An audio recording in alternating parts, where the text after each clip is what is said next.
Mhm.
Check, check.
JNN podcast from the Ministry of Labor and Social Security, Jamaica Productivity Center, Virtual Productivity Forum under the theme Productivity, COVID-19 and Human Capital Development.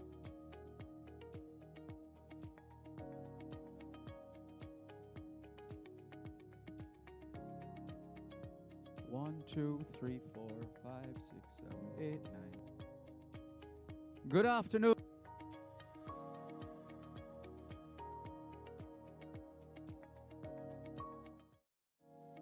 JNN and Power 106 FM now present a live broadcast from the Ministry of Labor and Social Security, Jamaica Productivity Center, Virtual Productivity Forum under the theme Productivity, COVID-19 and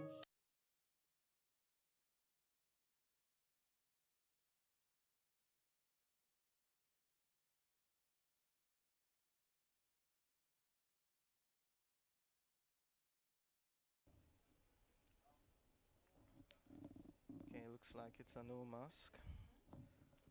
So it looks like no mask. Yeah, we're the only ones.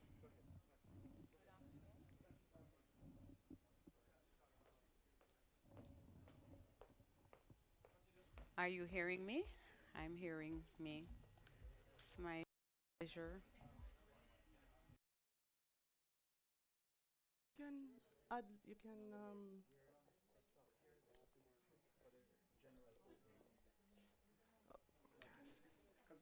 okay, let me see. Where do you want to stop?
God and nature first made us what we are.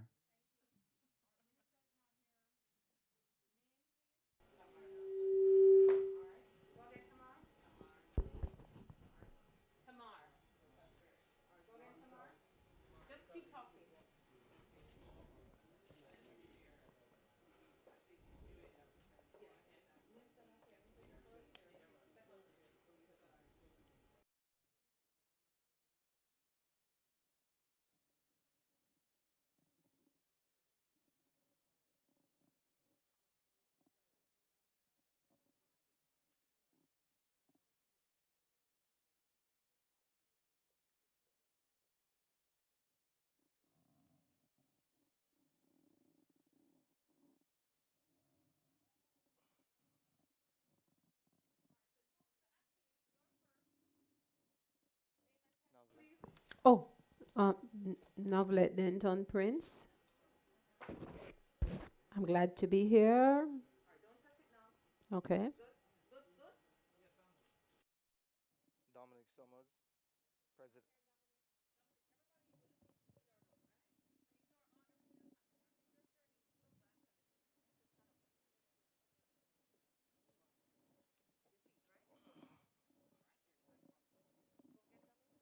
Dominic Summers. Is it on? Dominic Summers, President of the I Create Institute.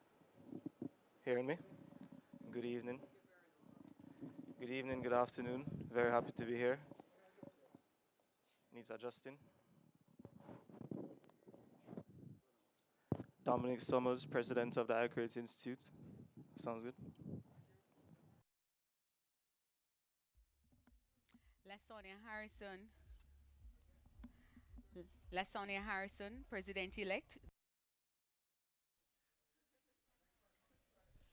Tamika Benjamin, Ministry of Education, Youth and Information.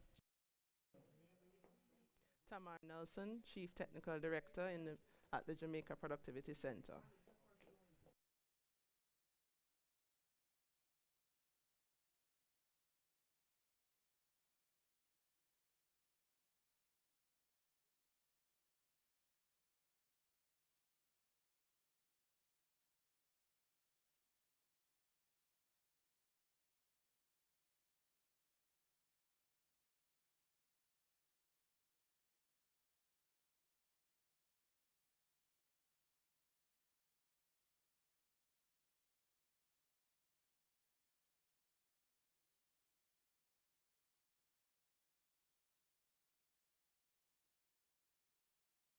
Security Jamaica Productivity Center Virtual Productivity Forum under the theme Productivity, COVID-19 and Human Capital Development.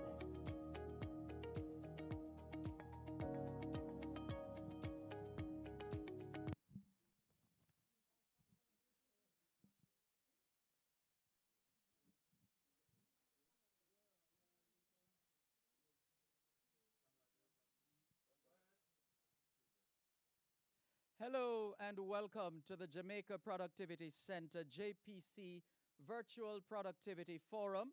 It's a mainstay in the mix of strategies used for promoting and facilitating productivity improvements in Jamaica.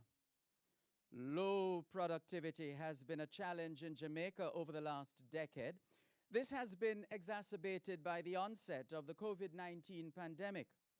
With this in mind, and recognizing that productivity is the key to sustained economic growth, the JPC continues to bring national attention and greater awareness to the matter of productivity and the important role it plays as the country pushes towards a path of recovery and becoming more resilient to future shocks. Through its core function of public education and awareness, the center has assessed the impact of the COVID-19 pandemic on the educational systems, highlighting the challenges encountered by teachers, parents, and students as they try to navigate learning from home. Today's forum is being held under the theme Productivity, COVID-19, and Human Development. We welcome those of you watching on JNN and listening on Power 106 FM. A good time to let you know that you can sign up for a chance to take the iCreate Institute Digital Awareness course for free.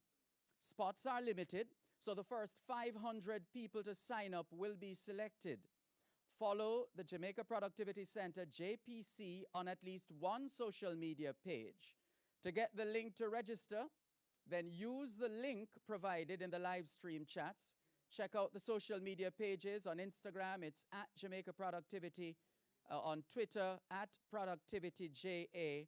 And Facebook, Jamaica Productivity Center. Or email jpc@mlss.gov.jm.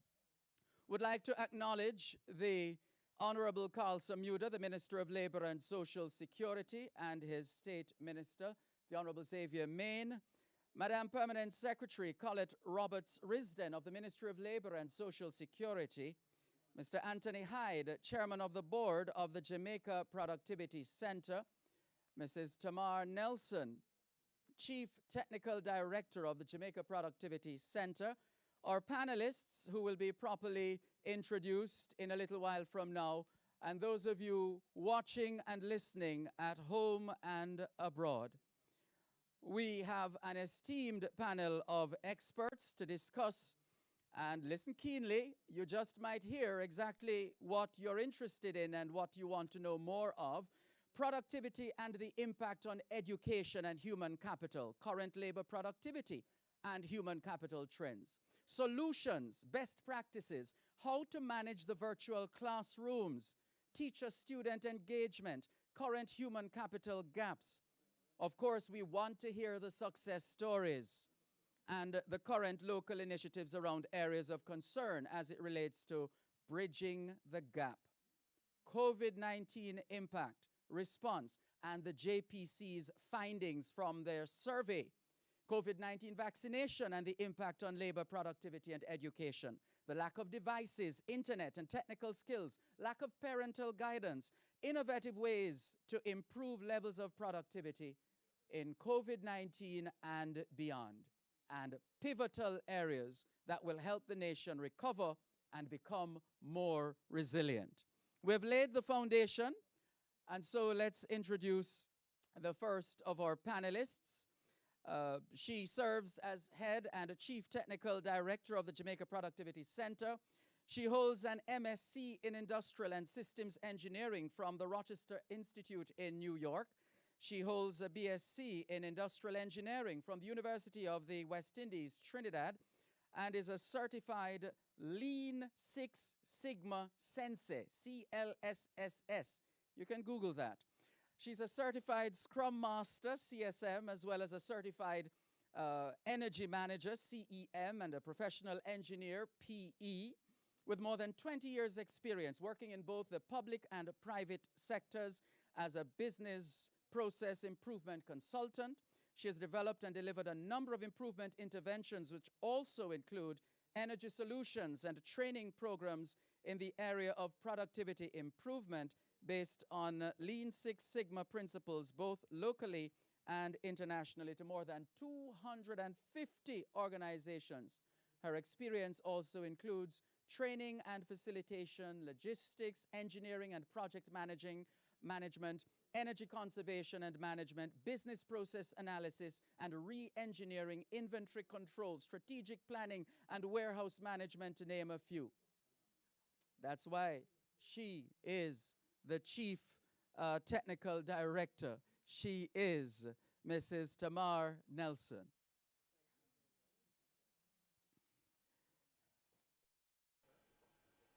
We're also going to be hearing from, and we started out with Tamar because she's a member, she's leading the team, but we're going to be hearing from the other panelists and hearing about them as the program progresses. So now you have all the information you need up to this point. There's a lot more to come, but we have to officially give due regard to the national anthem.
Thank you very much. A timely reminder, or if we ever needed a reminder as to why we're here. In the name of Jamaica Land We Love, we're here to discuss the business of Jamaica, the business of productivity in particular.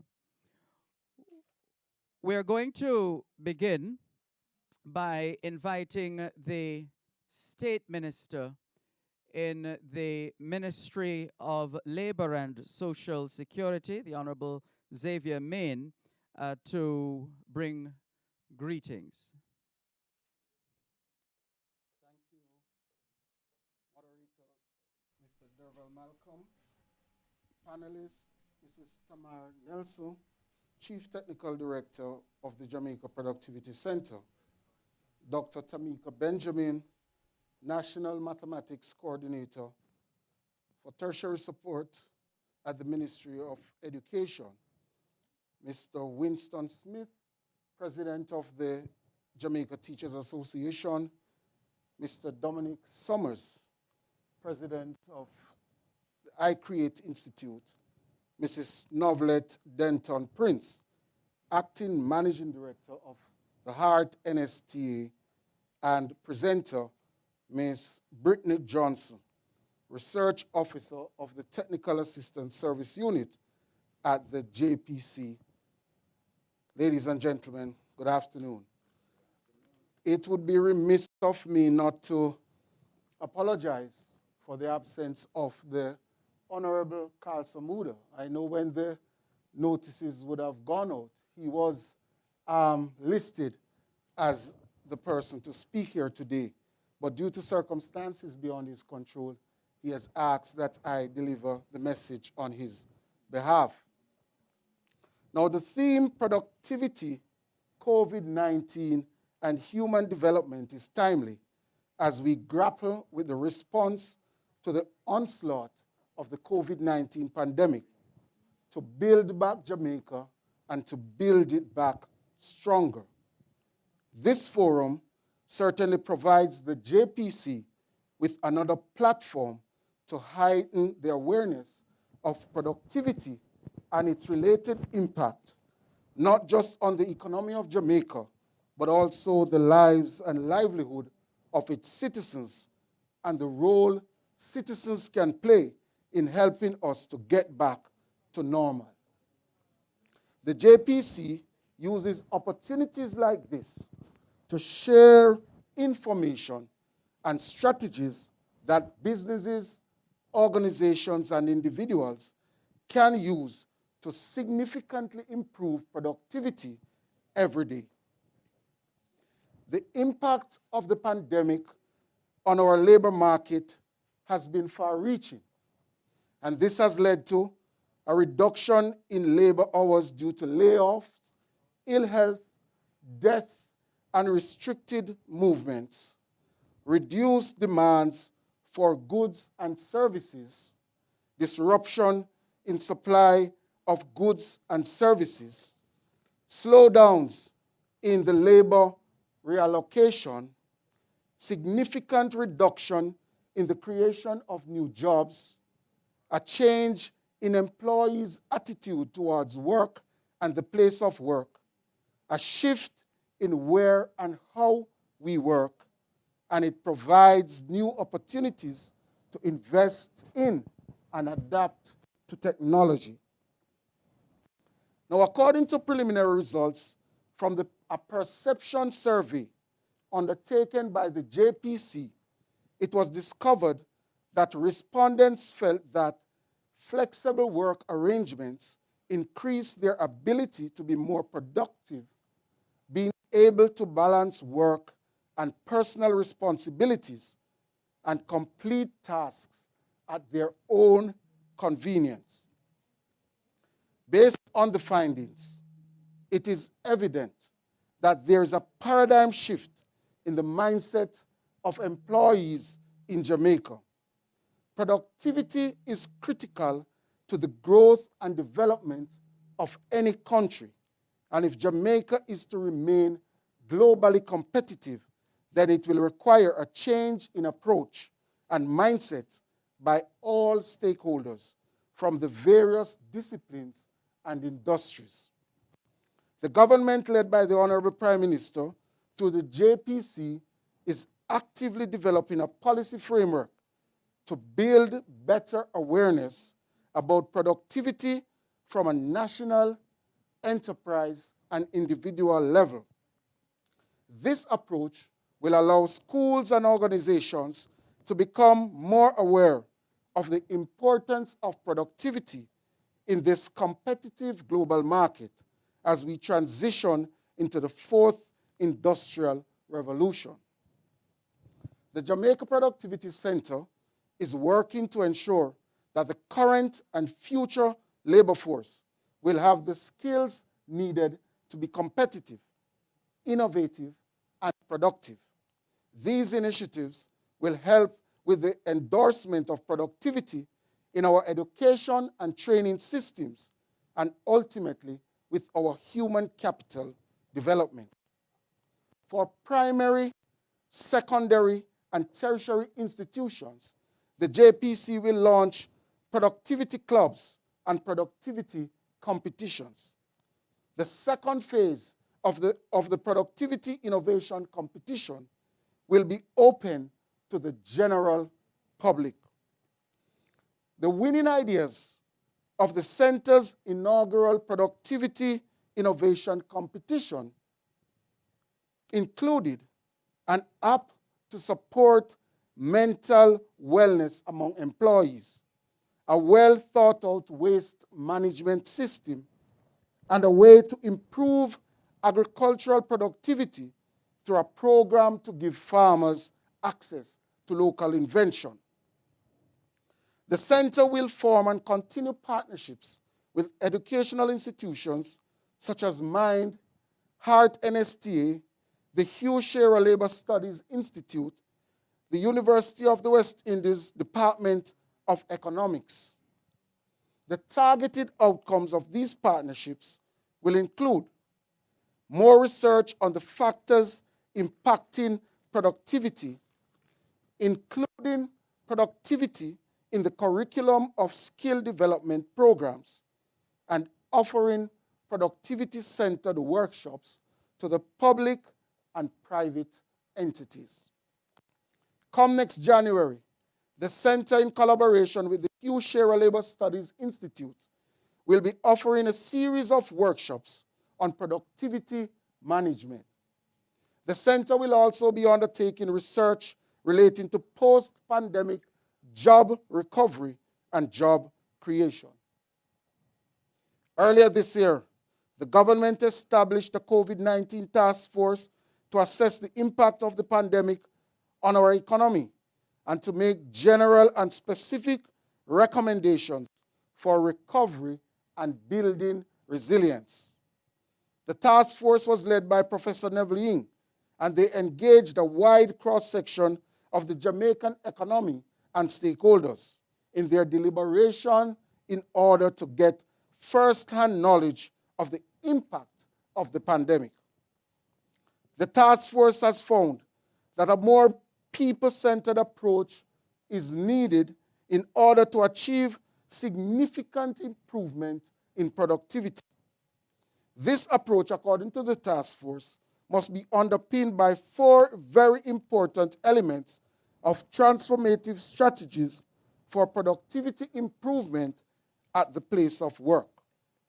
And these include trust, creativity and innovation, strategic involvement, flexibility, and adaptability.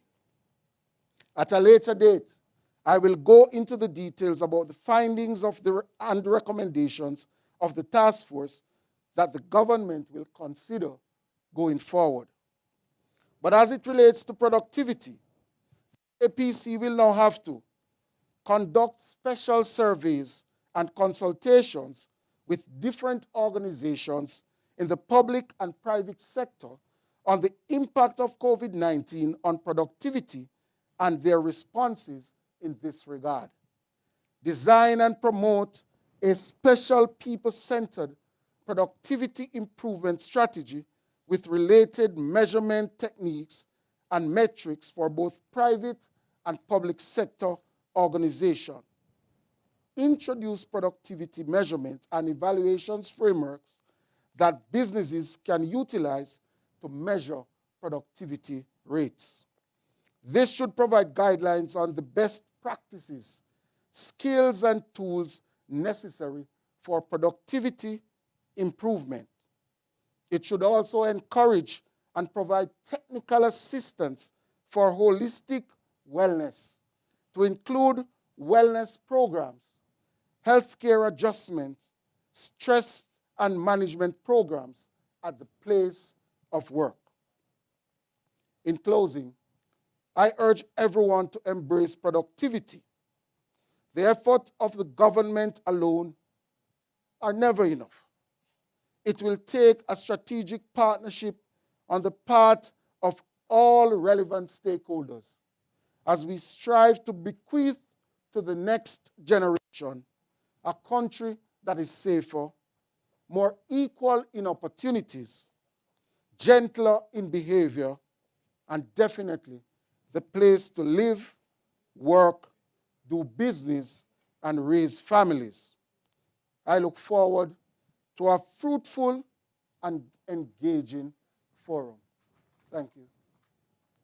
Thank you very much, Minister Main, for that update from the ministry, and in particular with emphasis on the work of the Jamaica Productivity Center.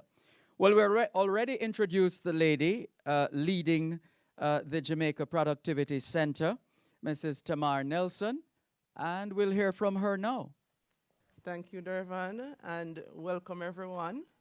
It's a pleasure to be here. It's been months of planning, and it's all coming together. We are so happy at the Jamaica Productivity Center to be actually conducting this forum and to have this esteemed panel here with us. And we thank them for their patience as well and for their presence today. And you are in for a treat, ladies and gentlemen. That's all I can say. We will be looking at the whole matter of productivity, COVID-19, and human capital development.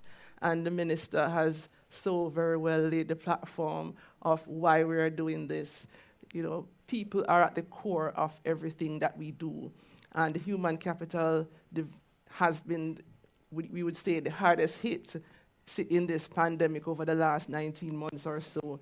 And we thought that coming out of the task force that was set up by the minister on the labor market and COVID-19, that we would act quickly on the recommendations to see how we can bolster human capital. And what better way than looking at the topics that we have selected today. So in terms of the lay, we are looking at human capital, not only in the workplace, but also in the classroom. We're not looking at the present, we're also looking at the future, right? We want to ensure that we are ready for what's ahead of us. We are in the whole realm of the fourth industrial revolution, and COVID-19 has given us a push, as it were. How can we build on that? Not to reverse or to go back, but how can we build on that so that we can equal or even exceed what's happening in the marketplace with our trading partners. And so we want today to share what we have found, one through the productivity gap analysis, which Brittany has been working on over the last couple of months, and so excited to share with you her findings. And we have done so with the kind help of the Ministry of Education, who helped us to disseminate it to over 2,000 participants. So to all those participants who shared their feedback, thank you so much. And your feedback will help us to plan the way or chart the way forward. So you'll hear from Brittany the results of those findings. We'll also be sharing other views from you, our listeners. We have captured some of those thoughts in some video vox pops from persons all around the island, so parents, teachers, and students. So we'll hear directly from you. We couldn't have you all here with us today due to the restrictions, so this is the best way we can connect with you. And we will also be hearing on different aspects of education and human capital development from our panel here today. And one of our sponsors, iCreate, has opened up to you all a free digital awareness workshop that you can do online at your own pace. And so I'm encouraging everyone to really take up that offer and to grow. Technology is the way to go, so let's get it done. And in terms of the outcomes, we really want to add value. And so even though we know there are problems, there are gaps, we're looking at those gaps to see how we can move forward. So solutions-oriented, value-added discussions are what we're focusing on today. So we hope you have your pens and paper out so you can jot down some of these things that we're going to share with you, some of the opportunities that you may not are been aware of. You're going to hear some of them today. So please stay tuned, and I won't speak anymore. Over to you so we can get to the meat of the matter, Dervan. Of course. Thank you very much, Tamar Nelson. And you've called a name a couple of times there, Brittany Johnson. And she is a research officer from the Technical Assistance Services Unit, TASU, of the Jamaica Productivity Center. And she will be making a 15-minute presentation reviewing the JPCs. And listen up, those of you, whether you're listening or watching, wherever in the world you are, you don't want to miss this. It's full of enlightening data that can help us to inform our decisions going forward. It's a 15-minute presentation which reviews the Jamaica Productivity Center's Education Gap Survey findings. Welcome, Brittany Johnson. Thank you, Mr. Malcolm. Now we're going to go into this just to whet your appetite a bit before we begin the discussion. So the Jamaica Productivity Center would have conducted a productivity and educational gap analysis just to understand the effects of online learning during the COVID-19 pandemic. But before that, we wanted to look at some facts and some trends. And we understand that productivity is essential, and it's one of the most important factors when we look at economic production functions.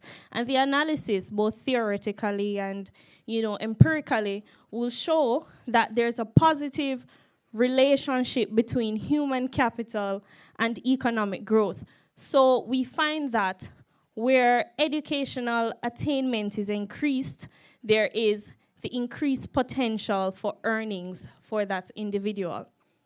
When we look at this analysis across countries, we find that there's a positive correlation between educational attainment and output per worker. And we must understand that this is not only true across countries, it's true across time. So some more facts for you. Globally, the labor productivity rate has slowed. And then when we look at it nationally, we find that over the 5-year period, 2015 to 2019, Jamaica's national labor productivity growth has contracted by negative 0.4 on average during this time. We go further to look at the Human Capital Index for Jamaica, which as of 2020 was at 0.5, and we can look at this in comparison to countries such as China and the US, where their Human Capital Index score is at 0.7. Now, the Human Capital Index quantifies the contribution that health and education, give to productivity for future workers or for our next generation of workers. And this score ranges from 0 to 1. So we're at 0.5. In the health component of the index, we find that we are relatively doing well. But when we look at the scores for the adjusted learning or even the harmonized test scores, we find that those scores are normally relatively low. So where in Jamaica, we find that a student or a child is supposed to or is expected to complete around 11.4 years of schooling, it works out in the end to only about 7.4 years of schooling. The onset of the COVID-19 pandemic has really affected our economy and our society. And when we look closer on the education system, because we're looking at productivity, COVID-19, and human capital development, one of the important aspects of human capital development is education. So in Jamaica, because of the COVID-19 vaccine, we found that schools were closing island-wide and had to adopt and implement more remote learning or online learning strategies or methods. We found that the access to online learning was becoming increasingly disproportionate and thus called into question the quality of education being received by our students across the island. And from that, we also found that youths now were more likely to not engage in economic activity, because you find that even students who would have graduated from university around this time would have had a harder time finding jobs because a lot of our organizations had to restructure their businesses to answer to the effects of the COVID-19 pandemic. Now, the objectives of this gap analysis, they were to identify the gaps of learning from home, analyze the different impediments and their effects on the students and teachers, while recommending potential ways in which these new methods could be used and implemented to, sustain productivity while learning from home. So as Mrs. Nelson would have stated, this survey went out with the help of the Ministry of Education to over 2,000 respondents, more specifically, 2,156 parents, teachers, and students. It was done electronically, so we used all the social media platforms that we had available, the Ministry of Education's database, as well as the Jamaica Productivity Center's database. Now let's just run into the results. So our category of respondents, we got responses from 642 parents, 786 students, 698 educators. And we found that across these three categories, most of our respondents would have been female respondents. In terms of parish, most of these responses would have come from St. Catherine, with those responses from Kingston and Clarendon following closely behind. Education, a lot of our responses would have come from those who would have either been teaching, would have been students, or you'd have had parents who would have had students in the primary level of schooling, with secondary and tertiary falling close behind. We wanted to see what devices were available at home versus the devices that were used for schooling. Now, the laptop, the tablet, and the smartphone, you know, they came out on top as the devices that were available in home. But interestingly, it was the tablet and the smartphone that's used the most for schooling. And when we look at it based on an educator and a student, we find that more educators would have used their laptops for schooling, whereas the student would use the tablet or the smartphone.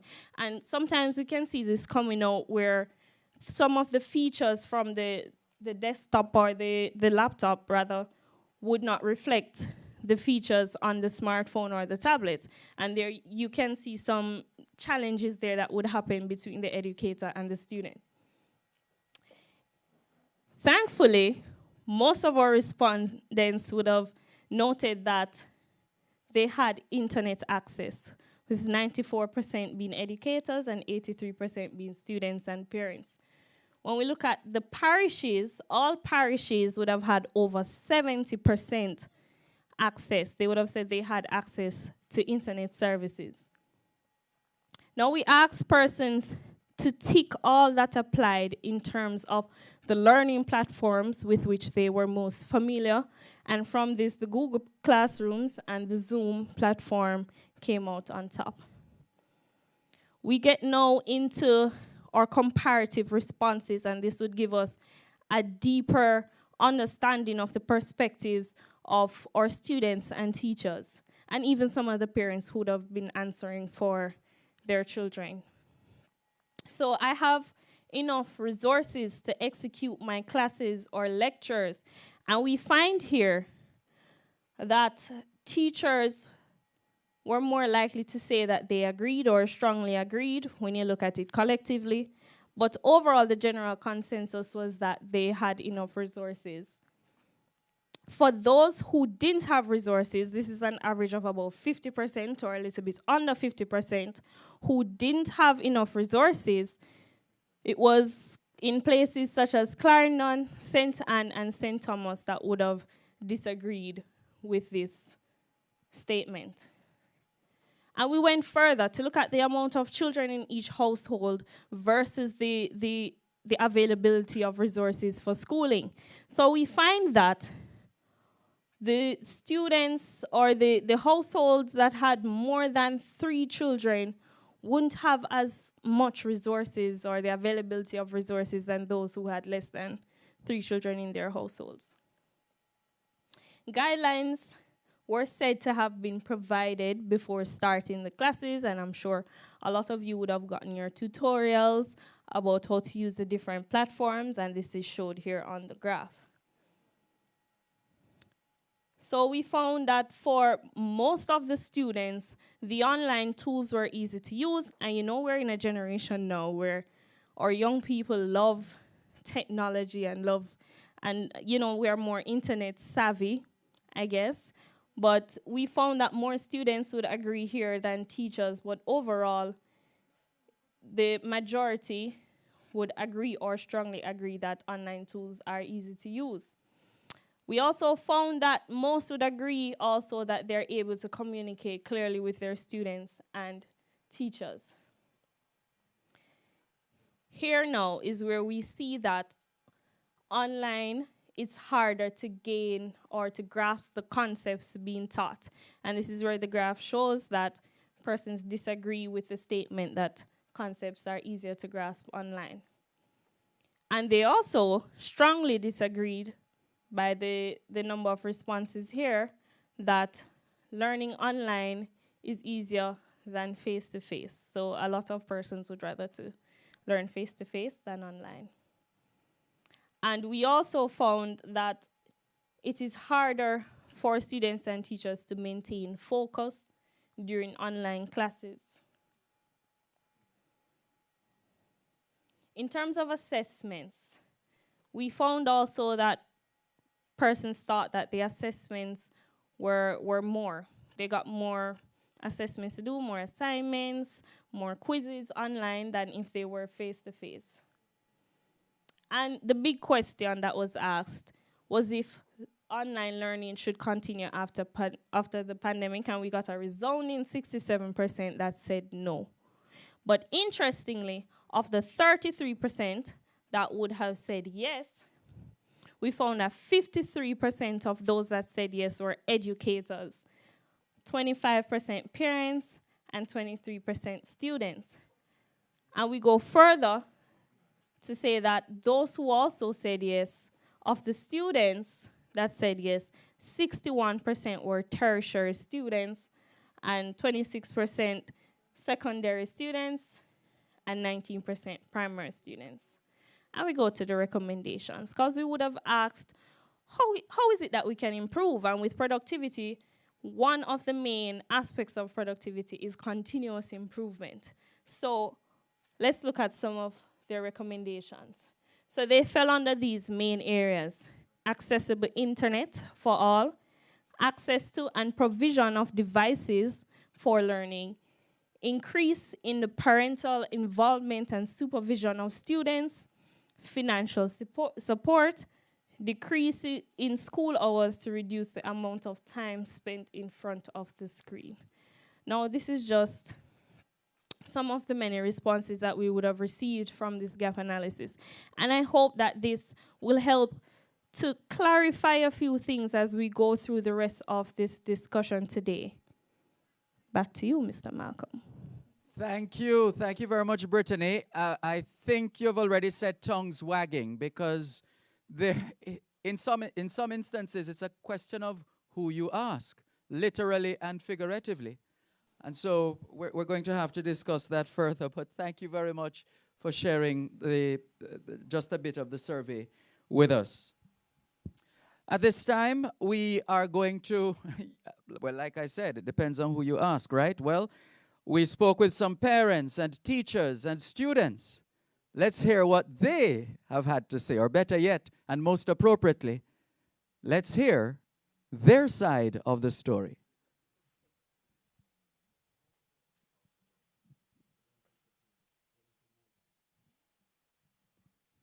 All right. Yeah, we're going to come back to them in a moment. We're going to come back to watching and listening to those parents, teachers, and students share their experiences with remote learning.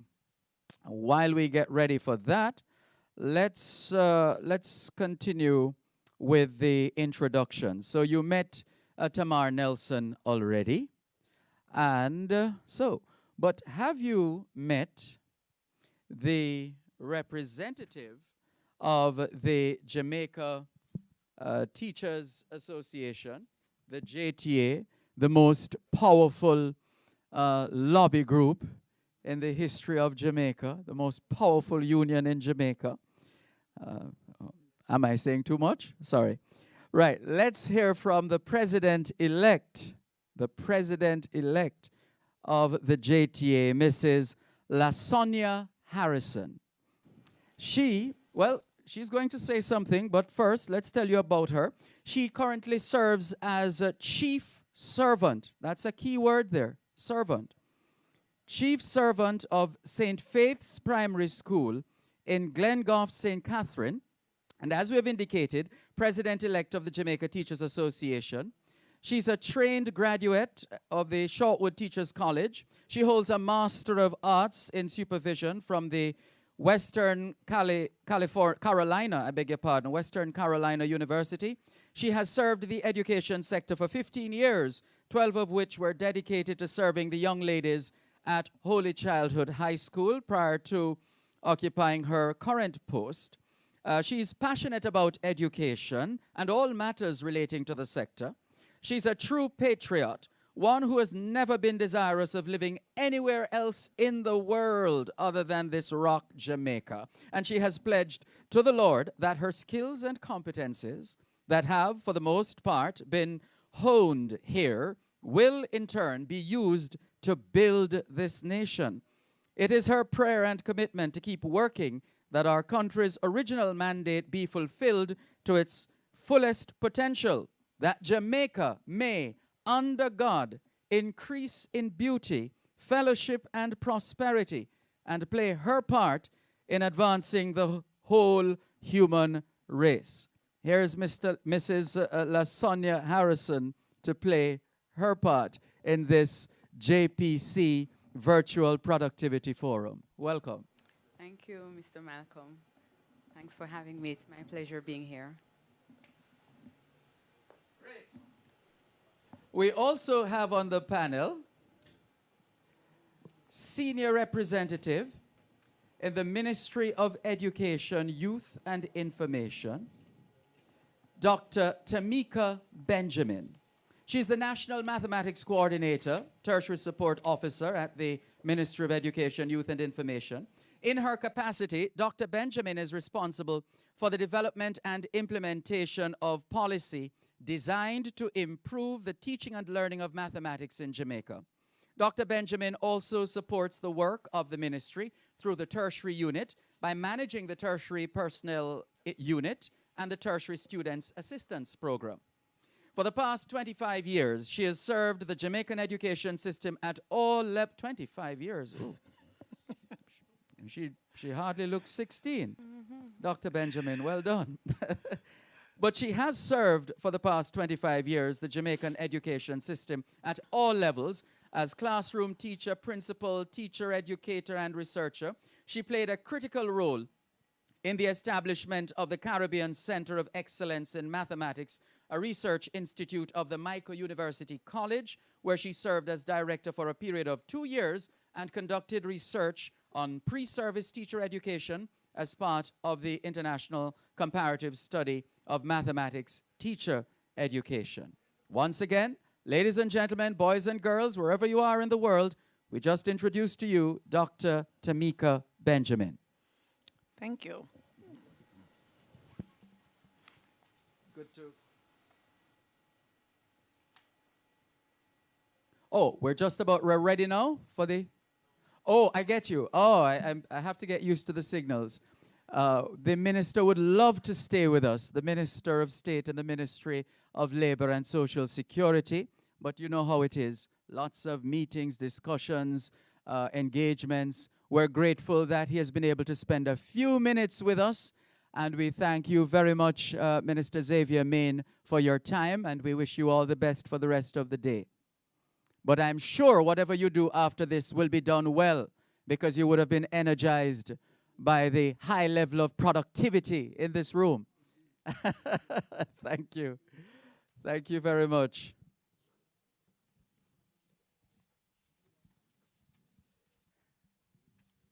All right. No, we're not through. We still have a lot of ground to cover. And we want to tell you about a couple of our other panelists. We know we're all anxious to get into the meat of the matter, but context is important. And so that's exactly what we're doing right now. So you have an idea of the context in which this forum is being held. So, and of course, the players. Our next player, in a good way, is the president of iCreate Institute, a software developer, product designer, and teacher. He has a wide range of experience spanning from software development in early stage startups in South Florida to consulting as a digital product designer.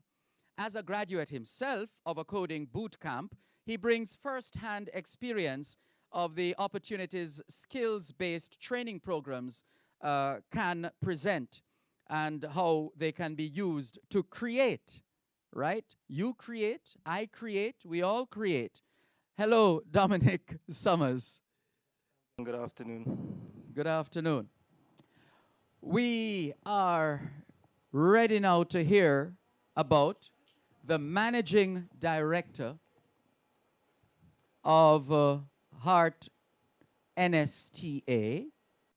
She has been acting in the capacity of managing director of the Heart NSTA Trust, formerly Heart Trust NTA. Yes, those of you who are abroad and wondering, is that a new institution in Jamaica? No, it's been newly repositioned, rebranded, repurposed, and ready to take on all the challenges of the future and grasp the opportunities just as well. And so, since our next presenter has been serving in this capacity since April 12, 2021, and has served in her substantive post as Senior Director for Corporate Services since September 3, 2018. Her association with the agency spans more than 25 years. That seems to be a magic number this afternoon. Another 25-year veteran, commencing in 1995. She has held several senior management positions within Heart Trust NTA and the wider education training sector. She's a former director, principal of the Heart College of Beauty Services. And so she knows the secret to beauty, no wonder. Right, and served as coordinator of alternative secondary transitional education programs whilst on secondment to the Ministry of Education, Youth and Information. Please say hello and welcome to Novlet Denton Prince. Welcome, Thank Mrs. you. Denton Prince. Good to Thanks have for you having me. on board. And so now, not quite ready to hear from those parents and students and, okay, all right. All right, so let's get the ball rolling then. So we have heard from Tamar. We haven't heard from our other panelists just yet. So now would be a good time to have a word with Dr. Tamika Benjamin, or at least to have her say a few words at the start. Considering all that we have heard thus far in this forum, what's going through your mind, Dr. Benjamin? So thank you again, and thanks for having me. There's just so much to consider. The importance of our human capital as a nation and the fact that we have, many of our children have been significantly affected over the last 18 to 19 months by our need to shift our approach to teaching and learning. And while we've been able to pivot and provide opportunities online, we do know that there are, and as well as create a number of other opportunities for remote learning, whether through television or radio. We know that while they are there are other factors that are likely impacting that learning experience. Simple things like power cuts and disrupting the ability of students to interact with whatever the learning resources or the platform they're engaging. We also recognize the challenge we present for parents because now there's an additional pressure. There is an additional demand. You know, we would normally take children to school and we know they will be there for a period of time. But now they're interacting at home. And for those who didn't have the privilege, and I consider it somewhat of a privilege, to work from home, that would have created another set of challenges. So I think it's really important for us to sit and really continue to reflect on what this last year would have done to our children, as well as begin to plan how we will make up for the time, the interrupted time. I don't think I can say lost time, but the interrupted time that they would have experienced when we get back to whatever normalcy looks like at the end of this period. Yes. Thank you very much, Dr. Benjamin. let's find out from Mrs. Lasonia Harrison, President-elect of the JTA. Uh, with all that's been happening more recently, we've had some schools now doing face-to-face. Is it possible to have productive, engaging sessions virtually? What determines whether those sessions are effective, as opposed to after a while the student moves from in front of the tablet and or changes the program on the screen, etc.? Are we expecting too much as far as online learning is concerned? Well, certainly the findings from the productivity gap analysis would have reiterating some of the challenges that we would have shared as an association and would have cemented what it is that we do know. The students themselves, as well as the educators, did say that certainly online learning is not the best modality. At this time, I think as a nation, we were certainly caught off guard. We were not prepared to do that pivoting or transitioning on a whole scale. So there are few successes. There are schools within our education system that it was a breeze, transition. But certainly we know when we look at the whole picture and when we look at online learning, especially for students at the early childhood, primary, secondary levels, even up to 11th grade, technical subjects, there are certainly those myriad of challenges that would have impeded the ease in transition of and the sharing of teaching and learning content. That screen between the child and the teacher, we weren't used to it. So it is a getting used to. The other variables affecting that space, the type of gadget, as the analysis report, the findings show, the type of gadget that they had access to, both on the teacher's part and the students as well. Because I wrote interestingly when I made a little jotting to say that the educators said they had the resources, but then I note earlier that majority of the responses came from a particular demographic and part of the island, and that is significant to be considered. You know, but when you take the whole picture, most teachers or several teachers did not necessarily have a reliable laptop. They still don't. Persons would have been using their own resource. The tablets that I know persons will make reference to was a negotiated benefit by the Jamaica Teachers Association. So it was not something that was it was not necessarily given to us by the Ministry of Education. But outside of that, the research shows that the tablet is certainly not an effective tool for facilitating teaching and learning in the online space, neither for the student nor for the teacher. Because when you start using the Jamboard and start using the other software applications that are available, the manipulation, the tablet does not give you that opportunity to do so. The laptop facilitates that much better, you know. So there are just so many, but the recommendations there as listed, they're spot on, and certainly things that we can all agree on and that the association has spoken to over the year and before. Yes. Thank you very much, Mrs. Lasonia Harrison. Dominic Summers, technology is supposed to help us to be more efficient and indeed more productive, supposed to help enhance productivity. From your position in the field of information and communications technology, what is the difference between those who are able to achieve higher levels of productivity using digital devices as opposed to those who struggle? So I think it's several things. I mean, we're talking about a multi-headed beast when we look at it. We're also looking at exposure, previous exposure. You know, I think one of the fantastic things that we've seen in the last 18 months is that technology has given us the ability to conduct some of our work, conduct our classes safely. First and foremost, the priority has been to not get COVID.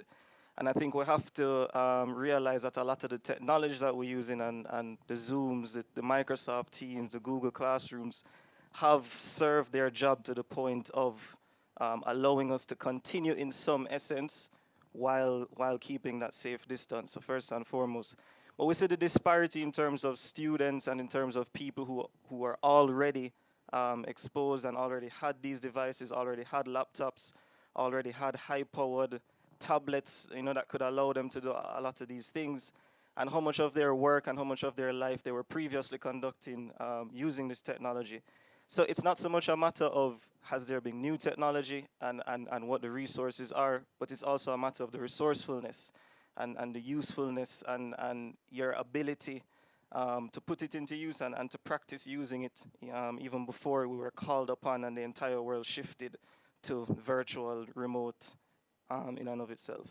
It's the human element, but these are the same children, students in particular, who are hooked to these devices, playing games, and they're so focused and excited. And is it that the packaging, we perhaps need to relook at how we're packaging education on these devices and using other resources?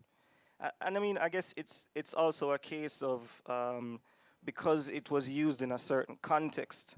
Know that the entire context of how I'm using my laptop at home has shifted. The entire context of my screen time has shifted from something that was done for pleasure to now something that's kind of being forced upon me, something that I'm being mandated in a sense to do. I mean, especially in the case of the young children, when we see the results of the survey, primary school students overwhelmingly were not enjoying the learn from home situation, whereas the tertiary students, you know, would have enjoyed it a lot more. So I think it's also the shift, and in some cases the stark shift from I used to be looking at a screen in the moment of enjoying. I'm watching a YouTube video, I'm playing a game, I'm chatting with friends, and now that has completely shifted to this is now how I conduct my schoolwork and my business, and you know, so I think the contrast also plays a big role in what you're talking about there. And these free courses that you're offering, will it help those who are having that kind of difficulty? Well, it's more screen time, maybe not video game screen time as the younger end of the spectrum is requiring, but I think it definitely helps bring about, as we've coined it, right, digital awareness. So we have so many terms that we throw around when we talk about digital, when we talk about digital transformation, and to kind of break down what does this mean, what do these jobs look like, what does this industry look like, can I chart a path forward through a digital skill set that fits me, that suits a lifestyle that I would like to live, and to bring an introduction and to bring a general awareness around these types of things. So as it relates to the younger students who are currently not enjoying their school from home situations, I don't know if we've quite found the magic bullet for that one yet, but I think on the older end of the spectrum, it will give a lot of perspective into how they can turn this screen time into productive time, and even further than that, into lifestyles and lives that they could see themselves living. Right. Thank you. I saw the animation. It was all over your face, Mrs. Lasonia Harrison. You wanted to come back in at some point? No, Oh, just checking. No, not necessarily at all. Sure. Oh, please! I was coming to you next to find out to find out what all that has been happening has meant to you. What are your takeaways over these past 20 months or so that we've been contending with this pandemic? How has that impacted the productivity levels within the Heart NSTA? Before I move on to the productivity level, I wanted to pivot on the question that Dominic just responded to. I agree with you when you said that, is it something wrong with the packaging of the education system? And I want to think so. I want to think why the interest levels might be a little low is because how we package the information for the students might be a little flat. I'm thinking educators may want to have to think more of gamification as far as education is concerned. How they turn the lectures and the lessons, be creative and innovative to put it in a game package, so to speak, to hold the interests of the students. You know, that is something we can look on as far as education is concerned, to what extent we can use it.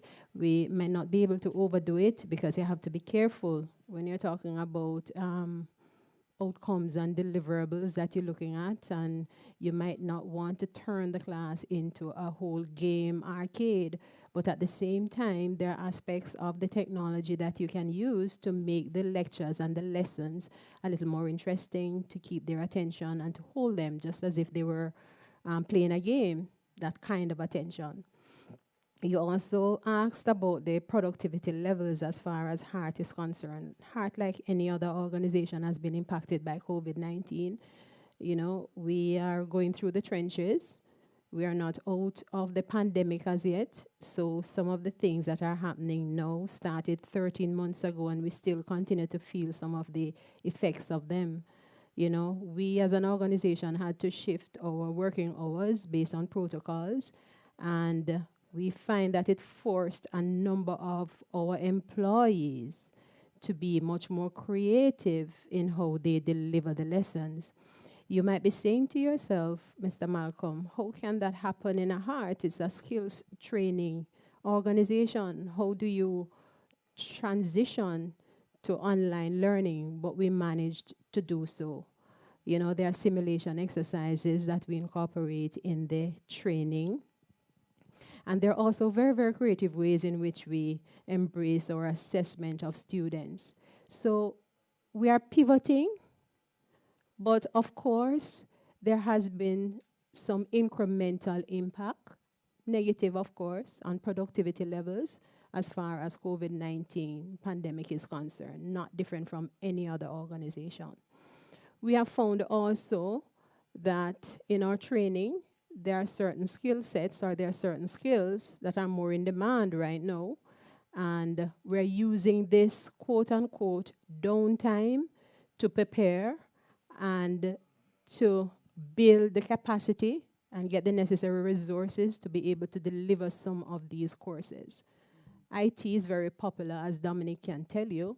You know, that's where the direction is as far as demand is concerned. So we're talking about digital literacy, we're talking about optoelectronics, we're talking about analytics. Those are the kinds of skill areas that we're bombarded with as it relates to demands. And so we're in the process of being resourced in order to deliver these programs because the demand is so overwhelming now. Yes. How do we, Tamar Nelson, avoid the feeling of, well, this pandemic has to end at some point, so let's just wait it out and do what we can do in the meantime, but nothing major because you don't know what is around the corner. What kind of attitude, what kind of approach should we be taking even as we continue to contend with COVID-19 while trying to maintain an outlook beyond the pandemic, and not just trying, but taking actions now that will have far-reaching and long-lasting impact going forward? Well, I think you have answered the question in what you just said just now. Is to keep acting, to keep going forward, to keep moving ahead. And we know that, yes, this is a crisis, but the worst thing we can do is to pause, right?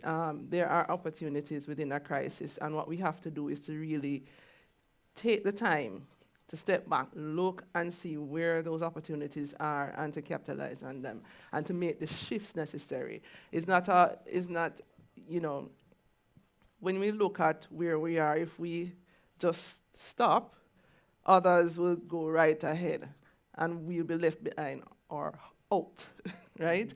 So Brittany mentioned earlier that when you talk about productivity, it's continuous improvement.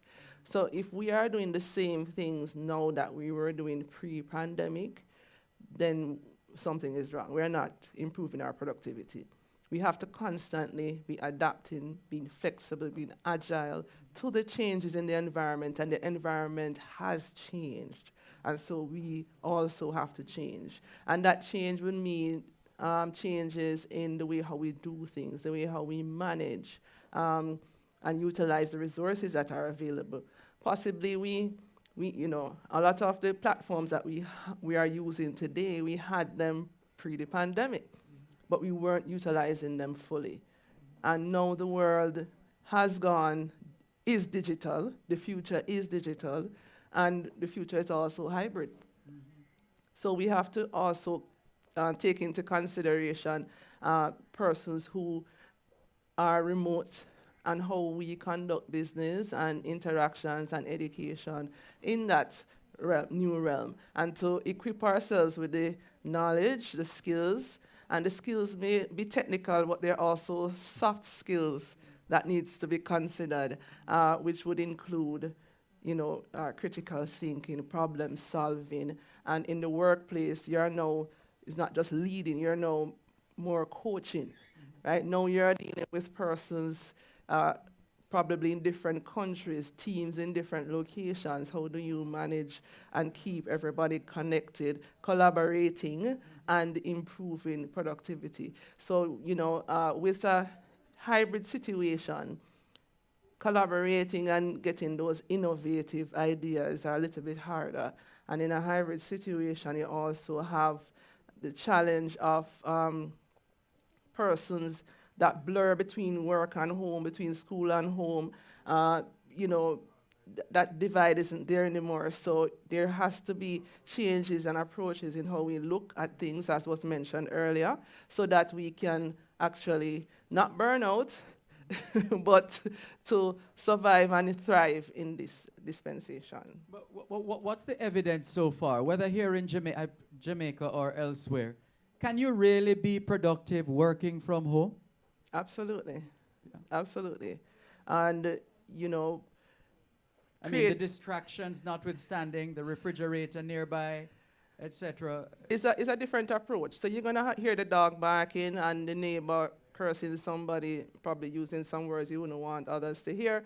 But no, we have to say, okay, probably you set up a little room that, persons have done modifications so that they can have soundproof areas, or have seen parents put up signs on their door, that is in a meeting right now, don't come in. So, but I think persons now are more acclimatized to work. No, what I'm actually getting at, and I don't mean to cut you, is the self-discipline that is required. I mean, it's all well and good to say, yes, we're working from home, and we're going to work even better. But then you can't help but fall into the home trap, quite frankly. So, Mrs. Harrison? That poses a particular challenge for us as teachers. Because prior to the pandemic, you had 2, 3 children of your own. You send them off to their space for learning, and then you take on your task of monitoring and facilitating learning of those entrusted in your care. Now, when it is a teacher is at home with your 2 and children of different age levels, babies, early childhood, primary level, and high school, secondary. I have a friend. She's at home with her daughter. Now, this is a no-nonsense parent. And her child's teacher calls her to say, your daughter has not been online for 2 days. And the parent and the child is sitting in the same room. Now, she's very busy teaching her students, and her child has the computer. Her business is spoiling. Her computer is up, and she's sitting in front of the computer, but she's doing other things. Now, if we know how dedicated teaching is, and especially the challenge that it brought online when you're saying to that child, when it says pains when I would go in to supervise my teachers, just to support them, and I hear John, answer the question. not a John to answer the question. And the teacher said, Miss, you have to have a bottle of water with you, during class, because you're there calling for this child, and this is primary level students, and you're calling and no response. It is time consuming. It can be a very frustrating process. And so for teachers, so while for other sectors, maybe it is a little bit more, but even the parents are crying out loud. I had some past schoolmate of mine reaching out. She said, no have any teacher who can come in, and this not working. I need to do my job. I cannot supervise my child while I am undertaking my duties as in my professional space. So it is really a challenge. So this staying from home to work, it is not necessarily compatible in all career forms and all areas. It is a challenge for the teachers.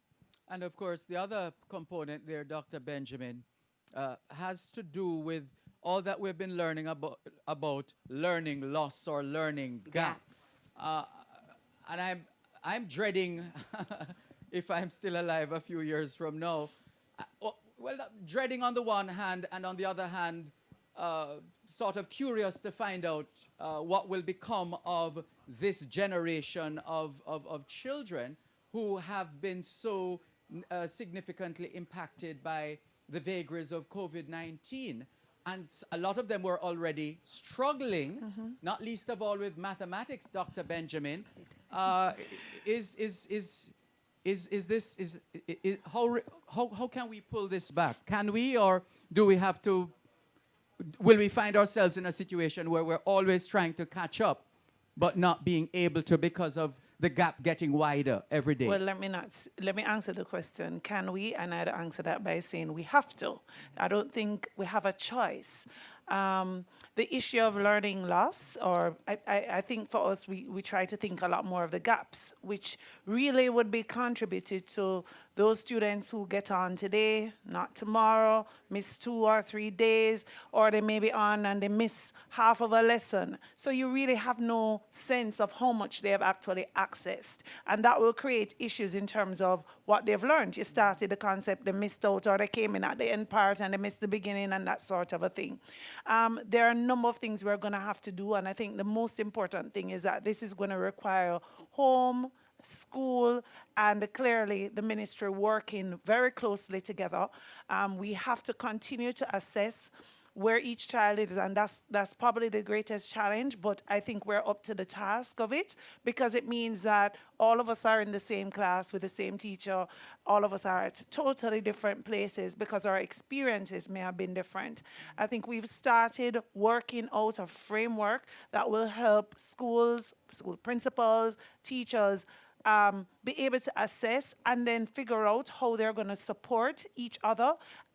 We continue to look at the curriculum. That's going to be very important. We'll have to determine how we manage the time that has been lost.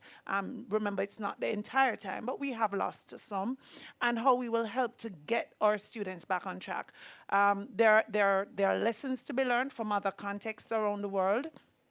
And we continue to look at what some countries are doing. Some have modified their curriculum by eliminating or removing some subject areas from the teaching interface for a period to focus on the core. And we know that math and language literacy, reading, those areas are very important. And the research shows that if we're able to deal with the gaps that are created in those areas, we would have laid a very solid foundation for the children to catch up in the other areas. And we can find other ways to deal with those. And that's a strategy that the ministry is looking on, has looked on, and has incorporated in our, I'm going to call our intermediate strategy, because we will have to pivot again once we get to a stage where more of our schools are operating in a face-to-face context.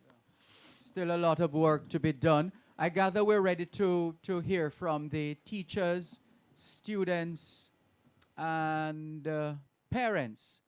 So let's take a look now as we continue this Jamaica Productivity Center JPC Virtual Productivity Forum. And the theme, once again, productivity, COVID-19, and human capital development. Let's hear from the children, the teachers, and the students.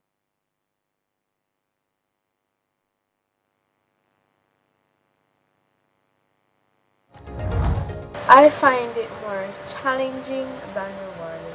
I find the online experience as well as the learning challenging. I would say there were some advantages. Rewarding in terms of the flexibility that we have to pre-record videos, to engage the student in utilizing the technologies that are available. Because of the diverse areas from where children come from to attend school in the mornings, it afforded them the opportunity to be punctual and to reduce the hassle of travel. The greatest challenge was that the students had and the teachers had internet connectivity issues. Connectivity problems, all of that. Sometimes it's just the device itself. You know, your battery needs time to charge, but you don't have sufficient time for it to get some charge. You go to your other classes. And of course, some of us have family disturbance. Some students were distracted during our Google Meet lessons because their parents did not have a dedicated space in the home for online learning.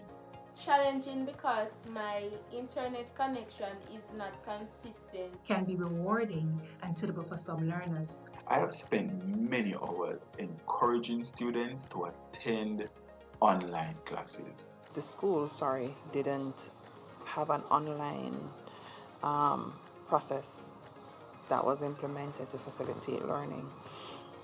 And as a result of that, I decided that I was going to go the route of having someone come to homeschool the kids.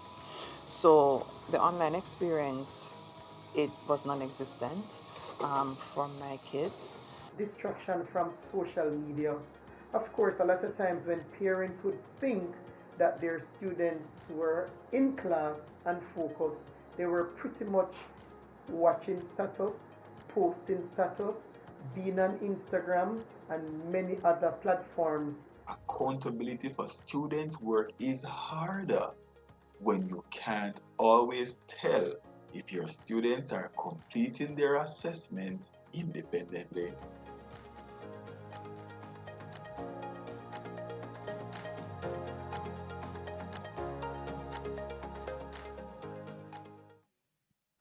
Well, there are some of us who heard just now what we always knew, and there are others who are saying, what, really, seriously? Yes, indeed, this is reality, and which is why it's so important for us to have this forum and to play our part through this forum to sharpen the response to the deficiencies and the shortcomings. And so what we want to do at this stage is to get a sense of how do we, I don't get the impression necessarily that there is a setup or a setting in which there's a structured approach in terms of recognizing where we are as a country at the macro level, and then narrowing down the identifying those key gaps, shortcomings, failings, etc.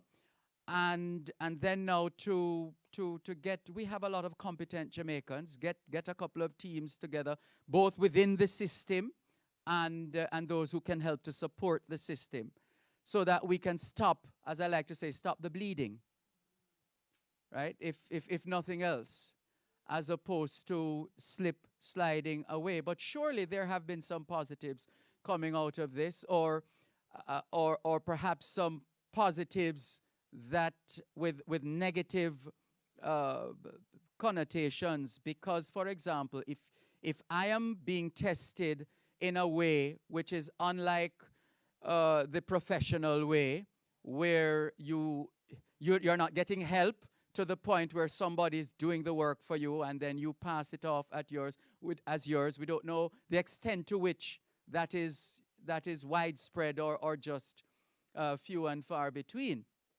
So well, maybe Mrs. Lasonia Harrison would like to take that one from your standpoint, President-elect, and as an educator, based on what you have seen, heard, and experienced. Are some of our children benefiting from grades that are perhaps even surprising them? Oh, Lord. I mean, you know, I currently serve as a principal for a multi-grade school. And when my teachers and I would meet on a Friday to review the week that was and to plan for the week to come, oh, they would lament. And even when we were to do the diagnostic tests, it was a challenge because aside from the connectivity and we know, even when you're in class and the children are doing the test and the teacher, we say, come to the Google Meet, and the teacher is supervising, you hear the parents. And no matter how you say to them, you need to stop, allow the child to. So a lot of grades that we have written down. So our cumulative records for last year, we actually put that in a special folder. Ouch. Yes, because those grades were really not indicative of the student's ability. And one of the privilege we had before we got instructions of full shutdown, we called in our students and took them in small. It's a small school anyway because we have 51 students. So we called them in on a small basis, and we did our own internal diagnostic tests before the ministry gave us the mandate for their diagnostic test. So we were able to compare what we did with what the students did in the online setting, and wow, magical grades, you know, sailing 100%. So we know that there is certainly challenges. The older ones, of course, they have their other devices and whatever, and you know, they're doing other things that certainly we cannot embrace, you know, ethically and morally. And so that's another issue. There are those schools who have the resources and the wherewithal that they're able to employ some of the higher level technology to monitor that process so they can actually see or know if the students are deviating from, you know. So, but all of that, logistics, certainly. As a country, are we able to take on that wholesale? I don't think we're there yet. And so the face-to-face is a reality. And while we do learn from developed countries, we certainly have to take our realities into consideration when we craft that framework with educators at the table, front and present, and also with the supporting team, as you're saying, as we chart the way forward if we're to increase our productivity. Thank you, Mrs. Harrison. Dominic Summers, does the technology exist that can sufficiently guard against cheating at whatever level of the school system? Or yes, I mean, it does, and it has been utilized. I think it's costly. Yes, I mean, I see your mouth in that there. There's a cost to it as well. But I also think it begs a question of kind of a shift in how we think about what's the end goal of our education efforts here. Is our end goal to prepare somebody for a career? Is our end goal to prepare somebody for life? Or is our end goal to test and pass somebody? Right? And I think, you know, a big way that we look at it, and I'm pretty sure this is how Hart and NSTA would look at it as well, is we're more focused on what will you be able to do? How will you be able to provide for yourself? How will you be able to meet the challenges that life will throw at you? In my time as a software engineer, it was expected that Google was open, right? I wasn't expected sitting down in the office that I would be able to write code out of my head, right? I'm on site, I'm using resources, I'm utilizing, I'm asking questions, I'm asking of my coworkers. And I think there's a shift. You know, when I was in school, when you ask questions and when you Google things, you're cheating. And in my professional life, when I'm asking questions and Googling things, it's looked at as a superpower, right? So it's a large disparity almost in what it is we need and looking at what is truly the end result and the end goal of our education efforts here. Yeah. And I'm going to bring you back in, Tamar, in a little while, because we need to get an idea of the follow-up action. It's one thing to do the survey and to present it. It's another thing to recognize the role that you can play or that you play as Jamaica Productivity Center in impacting in a positive way the whatever negative outcomes we have been experiencing. But don't start responding yet, because I wanted to find out how Heart Trust NSTA sees itself impacting this treacherous environment to the extent that we're able to pull it back, to the extent that we're able to make some headway, as opposed to, like Sisyphus, pushing this rock up a hill only for it to keep rolling down, rolling back.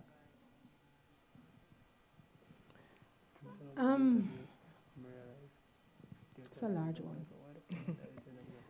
For Heart Trust, it's a little different from the regular education system. We're competency-based. It's about what you do, as Dominic has said.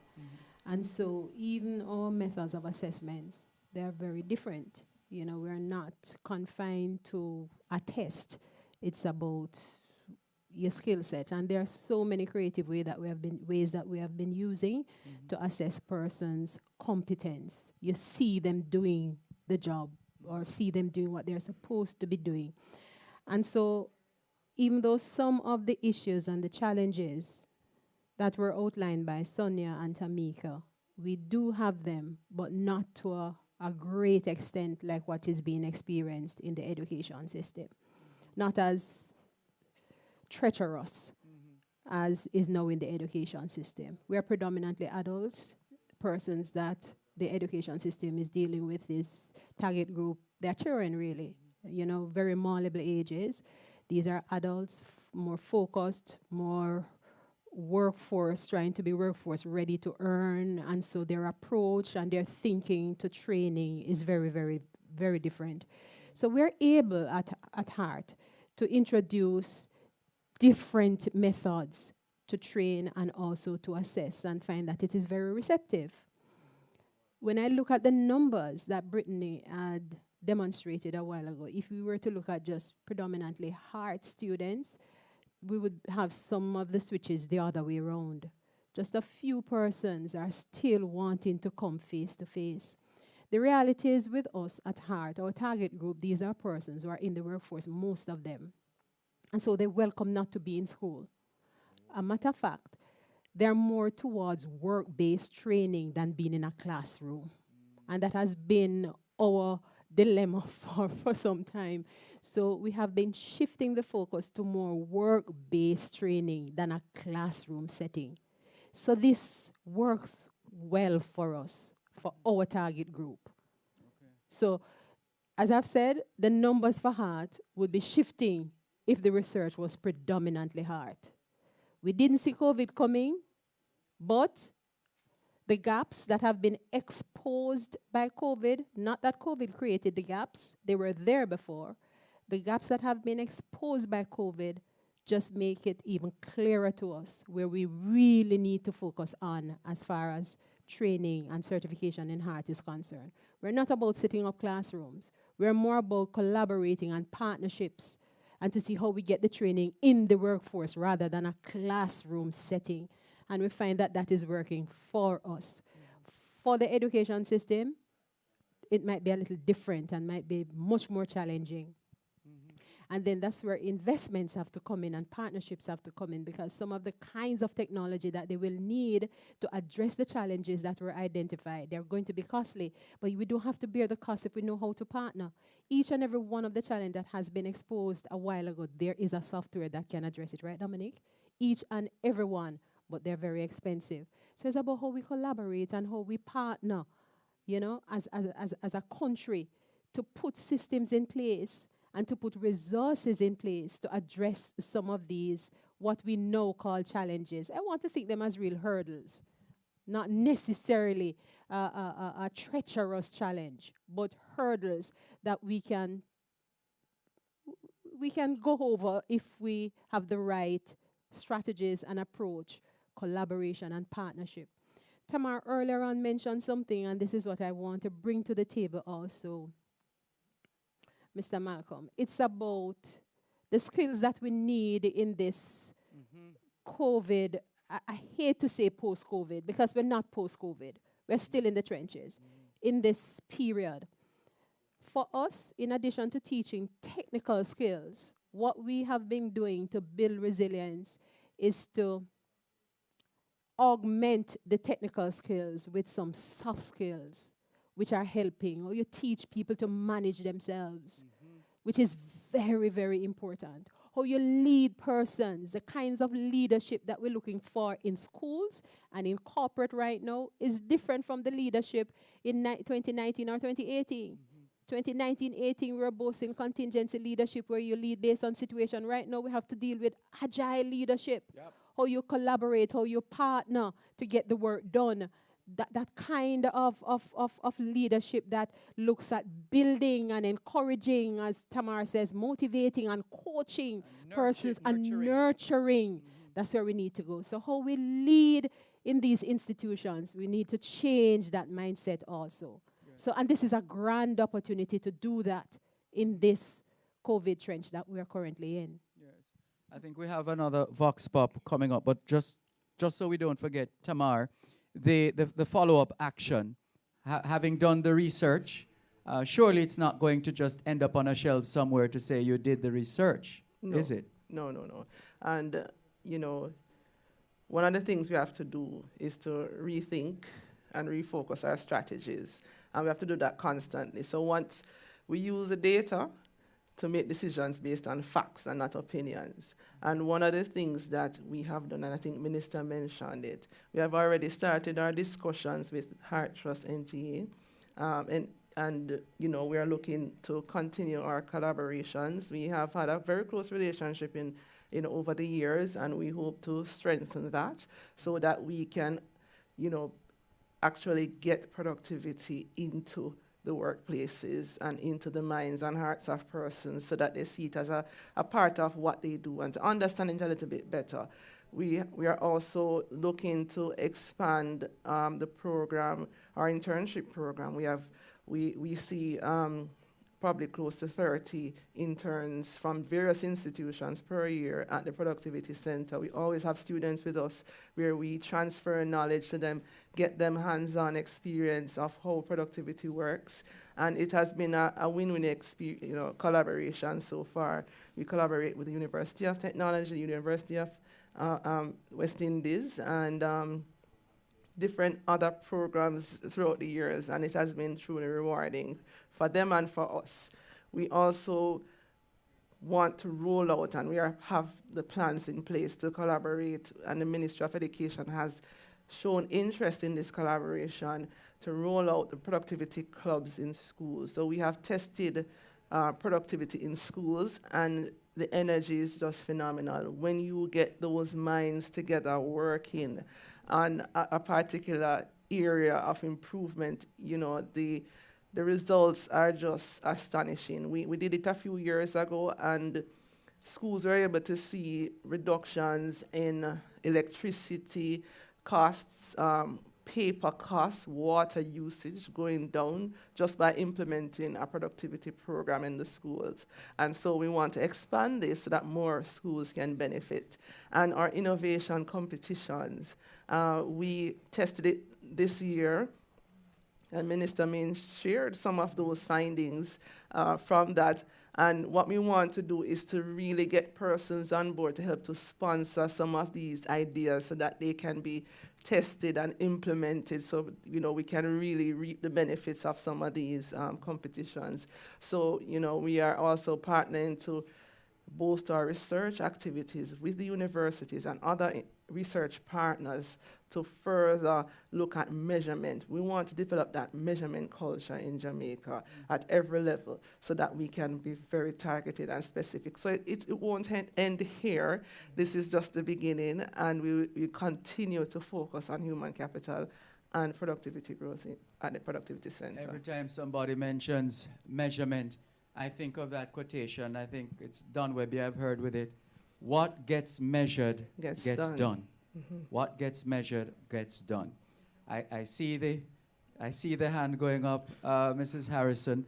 We have a Vox Pop coming up. Hold that one for us, please, until afterwards. And also, think of your big idea, please. What is your big idea to efficiently, proficiently, effectively, and productively help to drive Jamaica out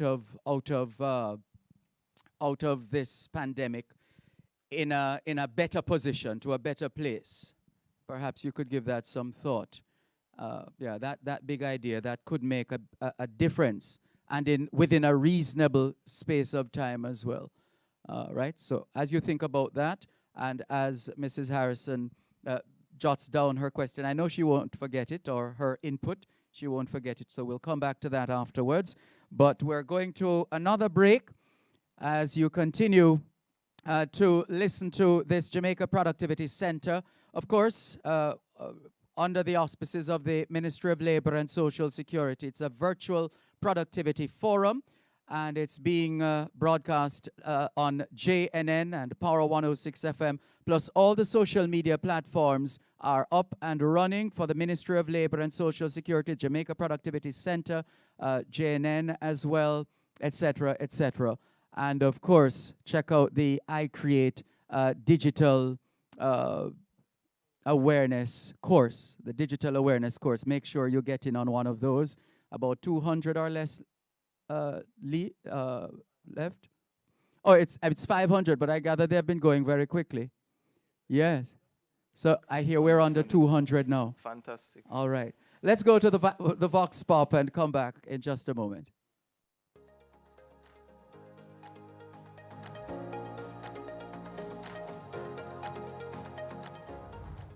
My child is an independent learner who was able to navigate the online space quite adeptly and responsibly.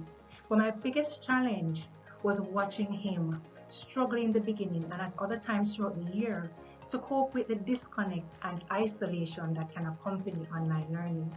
So given the challenges that existed with accessing online learning and given the unsuitability of online learning for one of my two children, I decided that homeschooling would have been a better option for them. So the lack of online learning pushed me in that direction, which worked out to be more beneficial for them.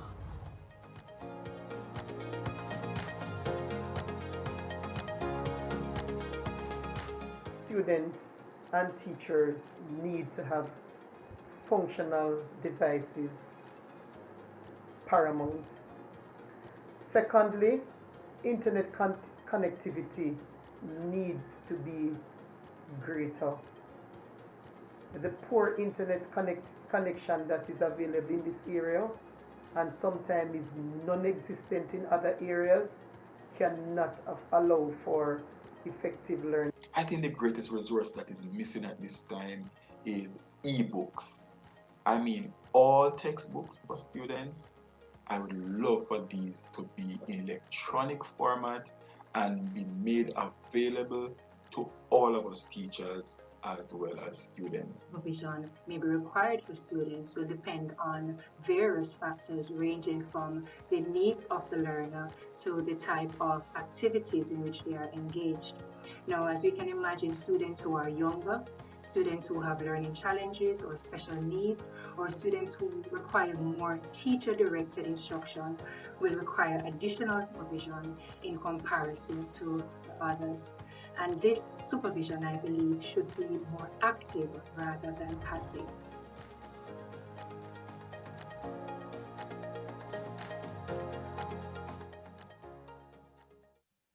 Welcome back, and thank you for staying with us for this Ministry of Labor and Social Security Jamaica Productivity Center Virtual Productivity Forum.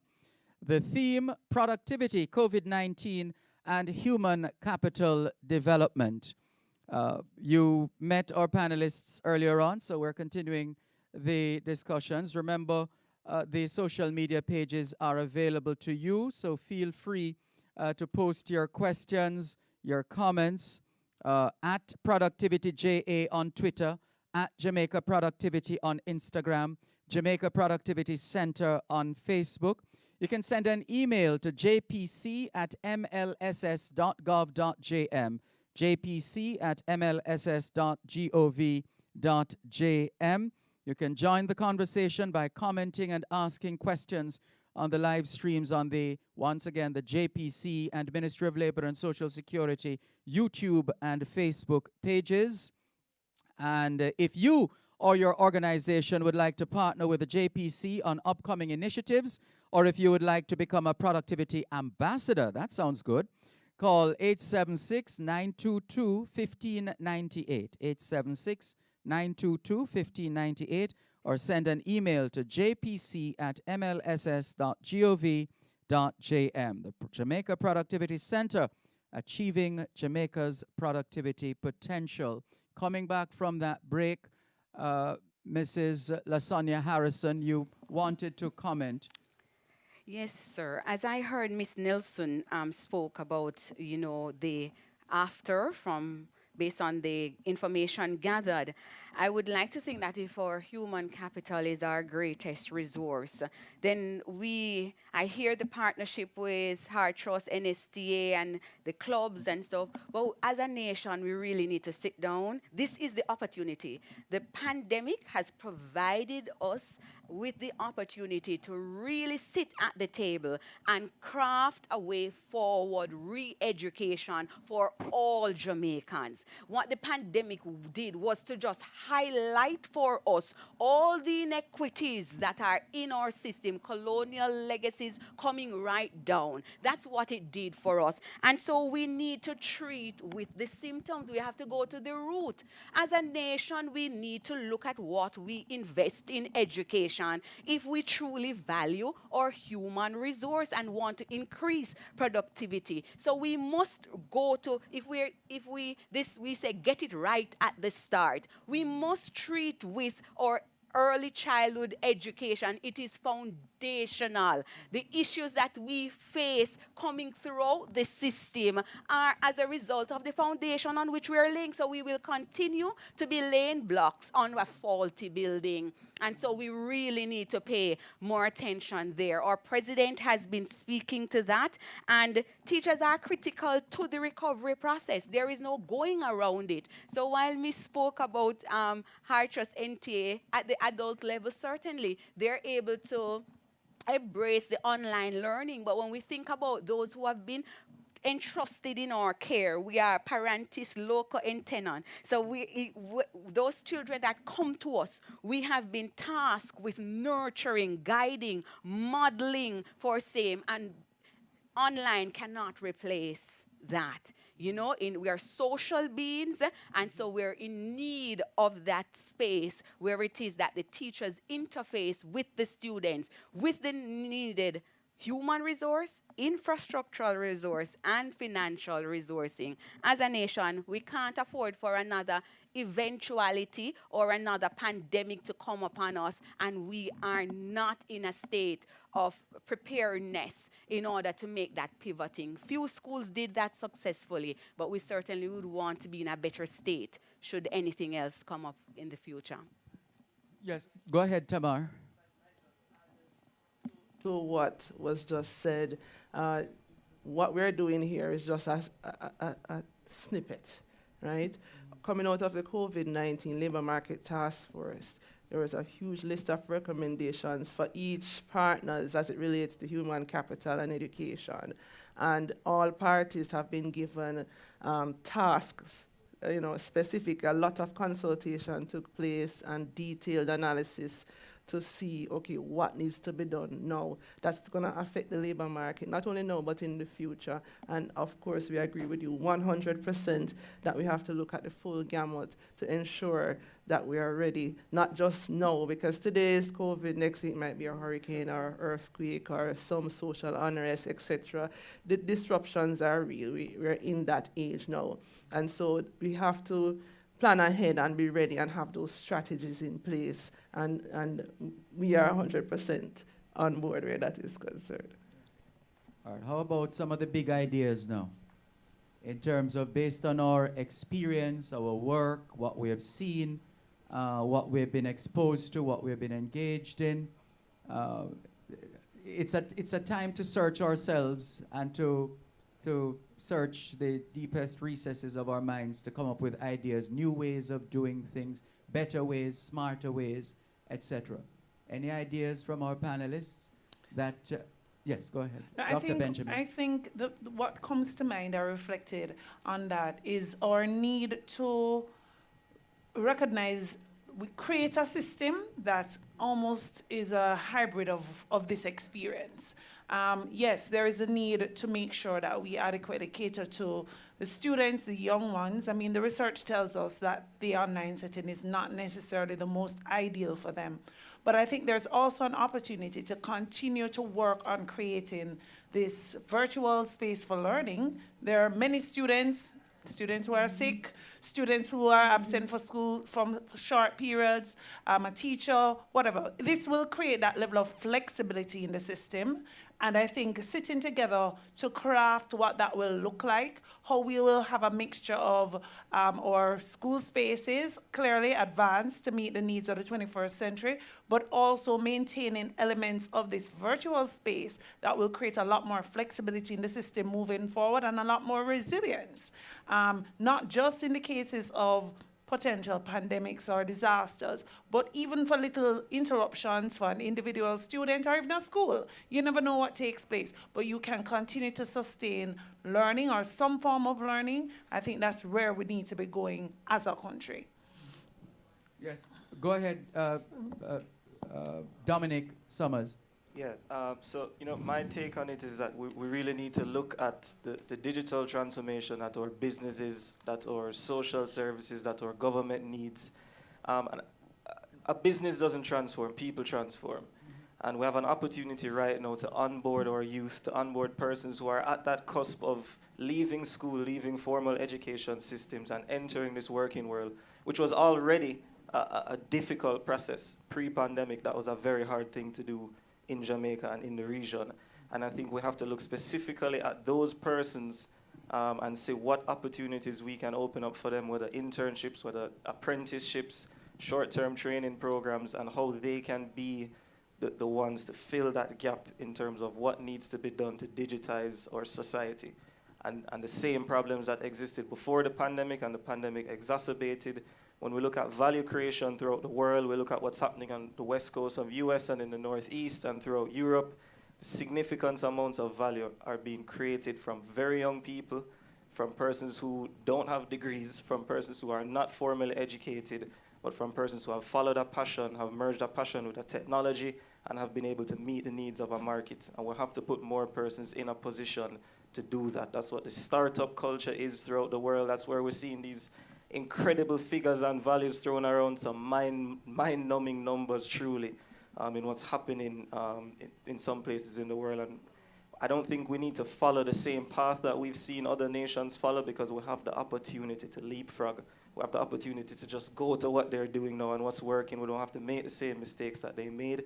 And I think we're looking at short-term training programs, vocational services, programs like Heart NSTA, programs like we have at iCreate, and these students that are leaving school 16, 17, that don't have a profession, that are not sure what they're doing with their life. And we all know what the old adage about idle hands and where that has led us already, and what we continue seeing happening in that respect. We have to meet it at the most critical point, and that's right when people are transitioning from child, teenager into adult. They need careers that they can rest their names upon. Just before we come to the next big idea, we see a question coming from Professor Neville Ying. And the question is, improving productivity using the people-centered approach requires us to redefine what we are measuring before we measure. Could JPC, HEART, and MOE, as in Ministry of Education, comment on how they will do this? So, HEART, Mrs. Prince. Measuring productivity. We have to define what is it that we're measuring, as Professor Ying is trying to say. And rightly so. If we're going to be guided as to what strategies we're going to be using going forward, those strategies must be guided by data analysis. And in order to analyze, we have to know exactly what we're measuring. Are we measuring the number of persons we're training, for example, in various courses, or are we measuring the impact of those training programs on productivity and development? So as it relates to heart, we may want to look a little deeper at some of the courses that we're currently offering, instead of just looking for number enrolled in the course, but what is the percentage of impact that the training in the various areas will have on the levels of productivity in this country.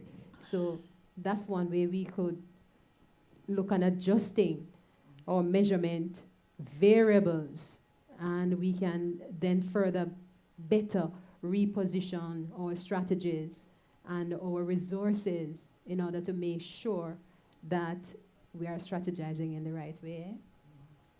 Tamar, on the part of the JPC. Right, so thank you for that question, Prof. Ying. Prof. Ying is a friend of the JPC as well, and the president of the task force that dealt with the COVID-19 and human capital. And as it relates to the people, one of the things that we have to start with is to connect the people part of what we do to our strategies. And from that, develop, first of all, look at the objectives, what we want to accomplish. Look at the strategies, ensure that the people are connected to that. And then we look at what we need to measure and how we need to measure these. And, set targets, all of those good things. When it comes to measurement, it depends on what we're measuring, who is measuring, etc. But we know that we need to measure. It doesn't mean that we have to measure everything that exists. It may be some key factors. And I know one of the recommendations coming out of the task force is that JPC takes a lead in terms of helping persons to set up those measurement systems. And so we have to bolster our capacity as well to help to other institutions so we can spread that, how persons can do it. So we can spread that across and multiply and leverage the resources that we have internally. And that brings me to the big idea in terms of what we want to do at JPC. We are a team of all of 10 persons. And, that team is all very passionate about productivity, and that's why we're able to do what we do today. And one of the things that we want to do is to have many JPCs all around, to spread that, to multiply that we can have a productivity movement in Jamaica. And the only way we're going to do that is by building awareness and building the capacity, and also measuring to ensure that we are moving in the right direction. So that's something that we are pursuing. The board is currently looking to see how best we can leverage all of these the resources that we have to make this possible. And of course, as Novlet Denton Prince just mentioned, a lot of what we are doing, even though we are a much smaller organization than HEART, the same principle applies, where it's only through the collaborative efforts that we will be able to make this possible. So we are also looking to partner and collaborate with different institutions so that we can leverage all our resources to have Jamaica be the place to live, work, and do business. And Dr. Benjamin, MOE was included there as well? Well, I think we clearly have the responsibility of laying the foundation. I mean, once we determine the direction in which we want to see our human capital grow, we have to revisit, as we have been doing, what we do at the early childhood, primary and the secondary and the tertiary levels of the system to ensure that persons are where they need to be, that foundation is laid so that they can access the programs, whether it's through HEART or other tertiary avenues or other post-secondary avenues. So I think it's not just looking at the curriculum now in terms of the content, but the skills and the mindsets that we want our students to have. I mean, I heard in one of the Vox Pop a parent talking about a child being an independent learner. How much more of that do we need to create the level of productivity that's required? And how are we going to redesign and reorganize our teaching and learning experiences so that students have those skills and competencies far beyond the things we generally think about to help them to become productive citizens? And so, Mrs. Harrison, have you given us your big idea yet? Well, I think I wanted to make a contribution to the The question from yes, you know, Professor Ying. Please go ahead. if we are people-centered and we want to determine what is to be measured, I think we really need to look at our philosophy of education in this nation. What it is, what citizen are we desirous of producing through our education system? We need to revise our educational framework, and this is the opportunity to do so. Is the education system meeting the job market and the future of work? Should we be including competency-based assessment methodology from our earliest of levels? And so if it is, we are saying that because education, and there is the need for us to be in school, you know, because the moral compass and all of these things need to be shaped, because certainly scientists without a moral compass and ethic are usually go off the bend. And so we are in need of that stable individual in order to contribute to our national development. And so as a nation, the NSC has provided us with a transitioning to that, the 21st century skills, collaboration, creativity, and all of that. So there is some work, but we really need to sit down and determine as a nation what is our philosophy, and then it will inform, will we make the brave move of, rather than talk shop, but to really invest in education? Because as we go forward, as we embrace the blended modality, schools will need to be greatly resourced in order to facilitate that kind of exchange, for the teacher to be in the classroom, meeting the needs of those in front of him or her, as well as those who are at home for whatever reason they are and can't be in the space. Our schools are woefully, especially us at the multi-grade and the primary levels, we are in need of that injection of capital. That takes a public-private partnership, and so all hands really need to come to the table. Capri and the McKenzie report suggests that, you know, to treat with the immediate situation of those who we could not find and meeting those skill sets, that maybe we can entertain the use of trainee teachers and tutoring to get to support teachers in the current space, because there are several intervention strategies that we will have to put in place in order to lessen that gap that was further widened by the pandemic. Yes.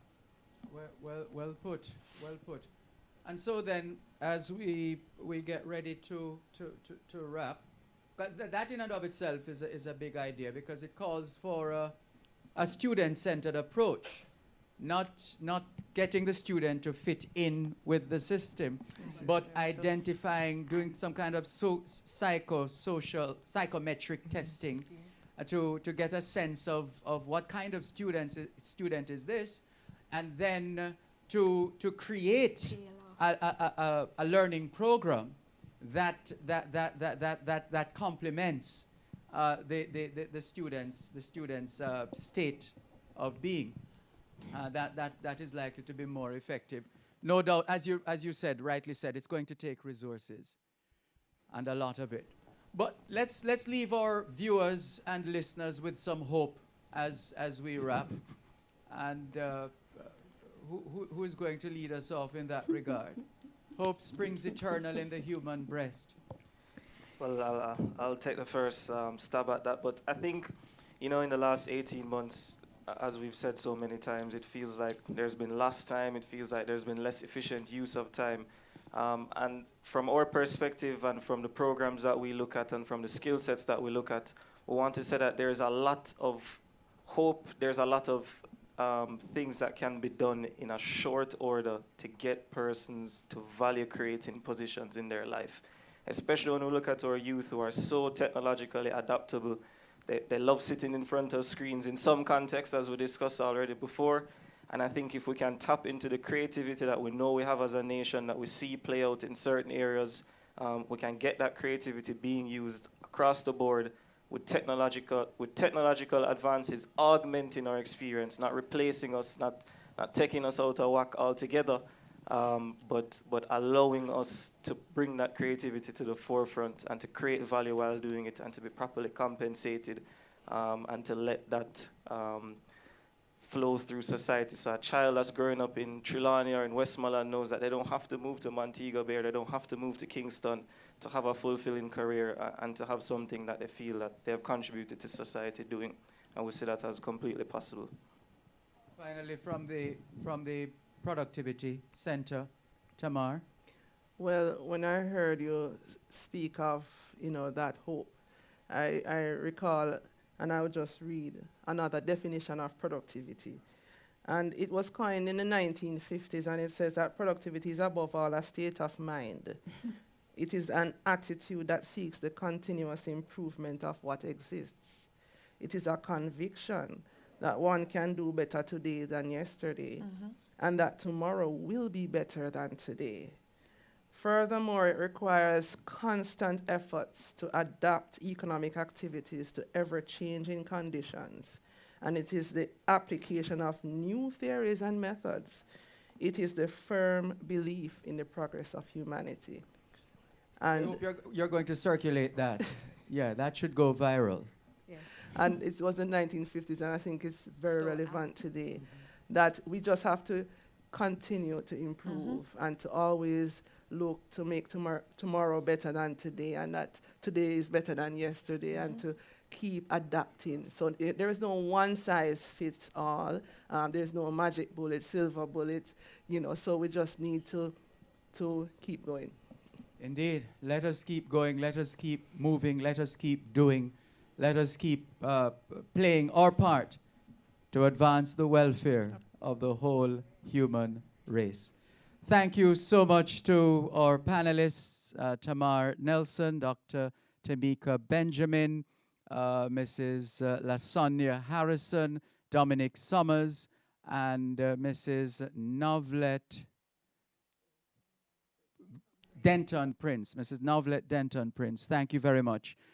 Thanks to the entire team of the Ministry of Labor and Social Security and the Jamaica Productivity Center. Thanks to the team at JNN. Thank you very much. Thanks as well to the team at Power 106 FM. No doubt the debate will continue on both sides of the story.